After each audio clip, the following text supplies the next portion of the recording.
राम राम मंडळी. सध्या स्थितीला काय आहे, पाऊस चालू आहे. पाऊस वातावरण आहे, पाऊस चालू नाही म्हणजे पाऊस वातावरण झालेलं आहे बघा.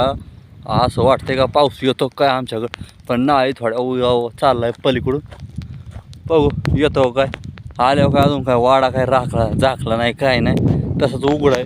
मी त्या भेंडी खाली जाऊन बसलो होतो मस्तपैकी खाटबीट टाकून तिथं, पण काय लय वैतागवाडी आहे. हे कुत्राडी आहेत अजून. हे बारकाले पिलं, हे मोठा रेडा ते तिथं बारकं मस्तपैकी झोपलं आहे. आणि ते का अजून एक तिथं एक झोपला आहे. आपली एक मिडी आहे घरी, तिला काही खायला नाही टाकलं, काय नाही. पाणी पाजावं लागणार. 1:30 वाजता 1:30 वाजताच बघा पावसाचं वातावरण झालं. म्हटलं बघावं कसं येतो काय, पण नाही यावं. नाही तर मग आल्या अवस्थाला बेकार. कोकऱ्यावर झाकण टाकावं लागेल, आपलं घरावर झाकण टाकावं लागेल, कुत्र्यांना काहीतरी सावली करावं लागेल. सावली म्हणजे त्यांना काहीतरी आडूसा करावं लागेल, नाही तर काय लय अवघड. पण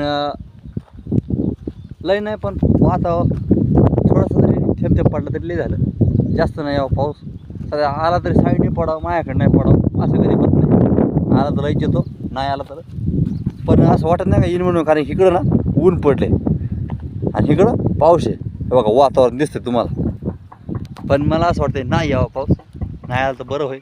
माझे घोडे बांधून ठेवले, मला घोड्यांना पण चारा टाकायचं. एक घोडं कुठं गेलं, सुटून गेलं काय. अरे गोडा कुठं गेलं. हे बघ, शेव गोडा इथं आहे, बाकीचे 2 तिथं आहे.